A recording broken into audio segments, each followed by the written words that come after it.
Maka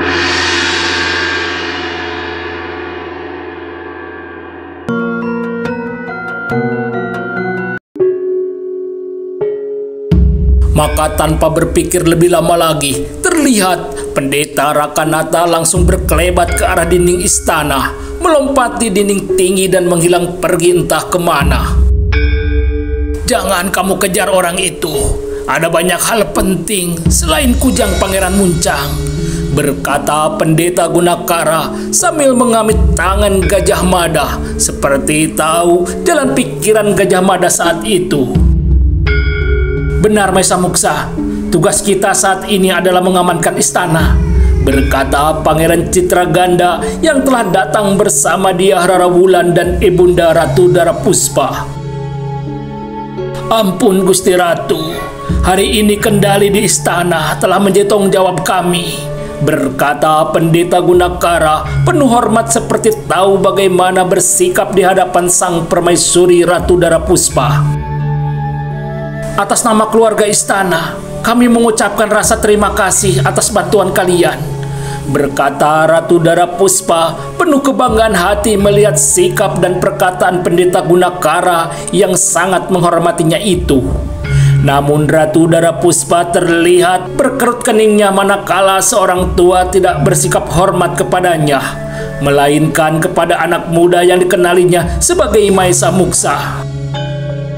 "Terimalah sembah sujud dari Natabala, wahai titisan sang kekasih Dang Hyang Dai Lama," berkata seorang tua berjubah pendeta yang datang bersama pendeta Gunakara sambil merangkapkan kedua tangannya di depan dadanya dengan wajah menunduk sebagai tanda penghormatan. "Putraku Maesa Muksa, aku belum memperkenalkan paman guruku," berkata pendeta Gunakara sambil tersenyum mengerti sikap Gajah Mada yang bingung melihat ada seorang tua datang kepadanya dengan sikap penuh hormat. "Kami biasanya memanggilnya sebagai paman guru Natabala," berkata kembali pendeta Gunakara memperkenalkan orang itu kepada Gajah Mada. Mendengar perkataan pendeta Gunakara, segera Gajah Mada dengan penuh senyum membalas penghormatan orang yang dipanggil paman guru Natabala itu.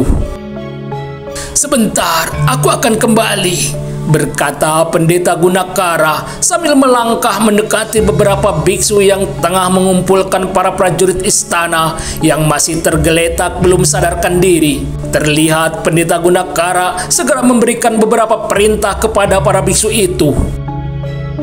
Kembali Ratu Darapuspa mengerutkan keningnya manakala melihat satu persatu dari para biksu berdatangan menghadap Gajah Mada secara bergiliran dengan sikap penuh penghormatan dan langsung pergi ke sisi pinggir dinding istana seperti tahu bagaimana harus mengamankan istana. "Maesa Muksa seperti seorang raja bagi mereka," berkata Ratu Darapuspa dalam hati manakala melihat para biksu itu satu persatu telah menghadap Maesa Muksa dengan penuh penghormatan. Diam-diam Dyah Rarawulan melirik ke arah Ibunda Ratu seakan ingin berkata, "Wahai Bunda, inilah Maesa Muksa, bukan orang biasa sebagaimana persangkaanmu selama ini." Begitulah yang ingin dikatakan kepada ibundanya. Tapi Dyah Rarawulan tidak berkata apapun, hanya penuh kegembiraan dan kebanggaan melihat semua para biksu asing itu nampak begitu menghormati Maesa Muksa. Nampaknya para biksu asing itu telah mengetahui apa yang harus mereka lakukan. Terlihat mereka telah langsung menuju dinding pagar istana dan tidak ada satupun sisi dinding pagar istana yang kosong tanpa penjagaan mereka. Dinding pagar istana itu memang cukup tebal. Ada sebuah undakan untuk seseorang dapat berdiri melihat ke arah luar istana, dan para biksu asing itu nampaknya telah bersiaga penuh menjaga istana berbentuk pagar betis mengelilingi hampir setiap sisi dinding pagar istana. Maka gemparlah suasana kota Raja Kawali ketika mengetahui bahwa istana telah dikuasai oleh para biksu asing. Beberapa perwira tinggi telah mengumpulkan ratusan pasukan masing-masing dari barak prajurit di luar istana. terlihat para prajurit Kawali telah berkumpul di alun-alun kota Raja Kawali untuk menunggu perintah apa yang harus mereka lakukan. "Kami menunggu perintah dari Tuan Patih," berkata salah seorang perwira tinggi kepada Patih Anggajaya yang juga telah hadir di alun-alun kota Raja Kawali. Terlihat wajah Patih Anggajaya begitu gusar, merasa rencananya tidak berjalan sesuai yang diinginkan. Adipati Suradilaga yang diharapkan telah memberikan sebuah kabar tentang tugasnya di hutan Sindur tidak juga kunjung datang, dan tiba-tiba saja telah menyaksikan istana Kawali telah dikuasai oleh para biksu asing. Rusaklah rencana dan harapannya membawa pasukan Rakata ke kota Raja Kawali. "Seluruh kesatuan prajurit telah berkumpul, siap menunggu perintah Tuan Patih," berkata kembali seorang perwira tinggi kepada Patih Anggajaya yang merasa kecewa melihat kelambanan sikap sang Patih. Terlihat Patih Anggajaya tidak langsung memberikan perintah apapun, seperti tengah berpikir keras keluar dari kemelut suasana yang sangat berbeda dari apa yang direncanakannya semula. Namun di hadapan para perwira tinggi itu, Patih Anggajaya tidak ingin dinilai tidak punya ketegasan sebagai seorang patih yang diandalkan. "Persiapkan seluruh pasukan, kita gempur dan kuasai kembali istana," berkata Patih Anggajaya seperti terpaksa membuat sebuah keputusan dengan cepat meski di dalam hatinya belum menemukan sebuah jalan terbaik menghadapi kemelut suasana medan yang tidak sesuai dengan rencananya itu. Setelah mendengar perintah dari sang patih, terlihat para perwira tinggi itu telah melangkah menuju kesatuan mereka masing-masing. Namun belum lagi para perwira tinggi itu menemui kesatuan mereka masing-masing, terlihat dari arah selatan kota Raja Kawali, dua orang penunggang kuda berlari sambil membawa dua bendera kebesaran Kawali. Salah satunya sebuah bendera hijau bergambar harimau putih. "Raja Raga Suci telah kembali dari hutan Sindur," berkata Patih Anggajaya dalam hati dengan perasaan penuh kegusaran. Sebagaimana yang dikatakan oleh Patih Anggajaya, di belakang dua orang penunggang kuda itu memang telah datang sebuah pasukan khusus pengawal raja. Dan hati Patih Anggajaya menjadi bertambah gusar manakala melihat di belakang pasukan khusus pengawal raja terlihat sebuah iring-iringan pasukan yang lebih besar lagi. Adipati Suradilaga datang bersama Raja Raga Suci. Terkejut dan penuh rasa gusar hati Patih Anggajaya manakala merasa yakin bahwa pasukan besar yang datang bersama Raja Raga Suci adalah sebuah pasukan dari Singaparna yang dibawa langsung oleh Adipati Suradilaga. "Adipati Suradilaga telah mengkhianatiku," berkata dalam hati Patih Anggajaya dengan penuh tanda tanya besar di kepalanya. "Baginda Raja Raga Suci datang!" berteriak dengan lantang salah seorang penunggang kuda pembawa bendera kebesaran kerajaan. "Sembah sujud dan kesetiaan kami untuk Baginda Raja Raga Suci. Semoga kemuliaan dan panjang umur untuk Baginda Raja Raga Suci," berkata bersamaan para prajurit di alun-alun kota raja itu sambil bersujud. "Berdiri dan bangkitlah wahai para prajuritku yang gagah dan setia," berkata Raja Raga Suci di hadapan para prajurit masih di atas punggung kudanya.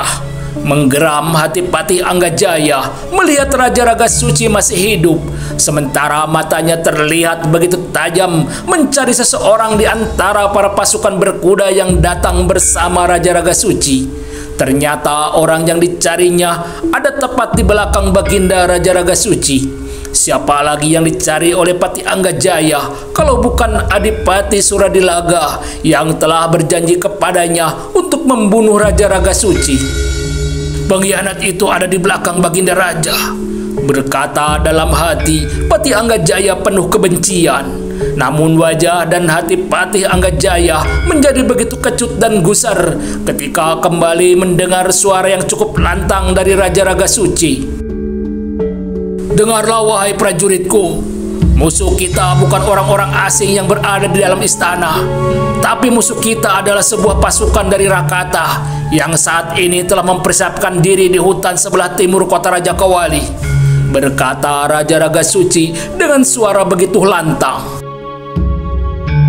Kurang ajar, siapa yang telah membocorkan semua rahasia ini? Berkata dalam hati Patih Anggajaya dengan wajah pucat dan kaget tidak menyangka Raja Raga Suci telah mengetahui keberadaan pasukan Rakata. Namun Patih Anggajaya berusaha keras untuk menutupi perasaan hatinya itu. Harus berpikir keras menghadapi kemelut suasana yang keluar dari yang diharapkan dan direncanakannya itu. Apalagi melihat sebagian para prajurit yang nampak bingung dan terkejut mendengar perkataan Raja Raga Suci tentang sebuah pasukan Rakata yang tengah bersiap untuk menyerang kota Raja Kawali. Dan Patih Anggajaya memang seperti tahu apa yang dapat diperbuat guna memanfaatkan suasana kebimbangan sebagian para prajurit itu. Ampun Tuan Baginda Raja, istana saat ini telah dikuasai oleh para orang asing.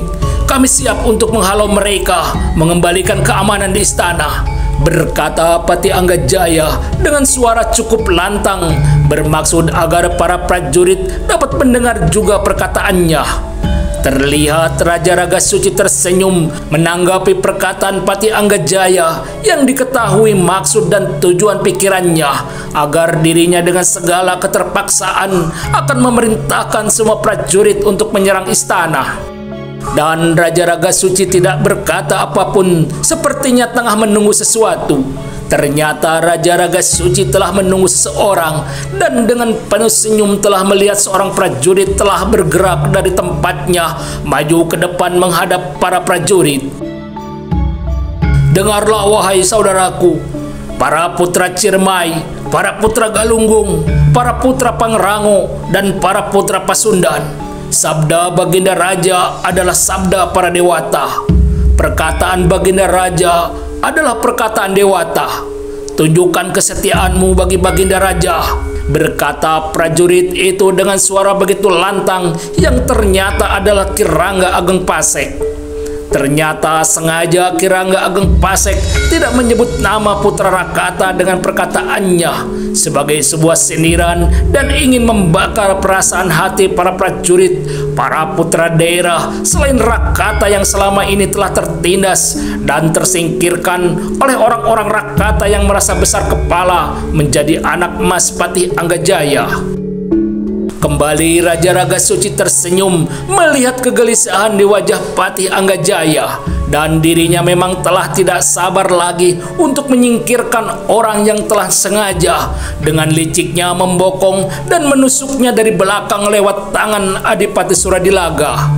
Dan Baginda Raja Raga Suci dengan penuh senyum telah tahu apa yang harus diperbuat. Terlihat Baginda Raga Suci telah mengangkat kedua tangannya seperti meminta semua orang untuk mendengarnya. Aku tidak akan memaksa apa yang menjadi pikiran kalian. Segeralah menyingkir ke sebelah kanan siapapun yang telah mendengar perkataan Kirangga Ageng Pasek dan berpihak kepadanya, berkata Raja Raga Suci dengan suara lantang terdengar oleh siapapun yang berada di atas alun-alun itu. Dan tanpa perintah dua kali, terlihat setengah para prajurit itu telah menyingkir memisahkan dirinya. Sementara itu setengah dari prajurit Kawali masih tetap diam di tempatnya. Mereka sebagian besar adalah para putra Rakata yang selama ini telah menjadi anak emas Patih Anggajaya. Namun di antara mereka masih ada beberapa orang prajurit yang sudah berkeluarga dan beristrikan para wanita di luar orang Rakata.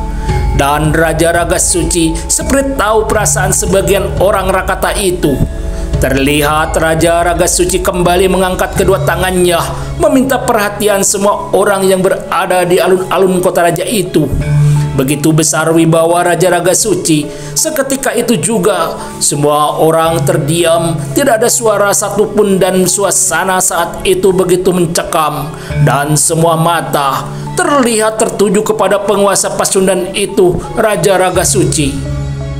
Terlihat wajah dan mata Raja Raga Suci seperti begitu memerah, seakan tengah memendam sebuah kemarahan besar. Dan hampir semua orang di wilayah Pasundan telah mengetahui kesaktian raja mereka yang dapat membakar apapun dengan sorot matanya. Dan terlihat semua orang saat itu seperti berdebar, merasa takut bila saja Raja Raga Suci menumpahkan kemurkaannya. Dengar perkataanku, aku Raja Raga Suci yang akan bermurah hati kepada siapapun prajurit yang mengabdi setia kepadaku, mengampuni siapapun yang menyadari kesalahannya. Namun aku tidak akan pernah bermurah hati kepada musuh-musuhku dan seluruh keluarganya, berkata Raja Raga Suci dengan suara lantang seperti bergemuruh dan bergema didengar oleh hampir semua orang yang berada di alun-alun itu.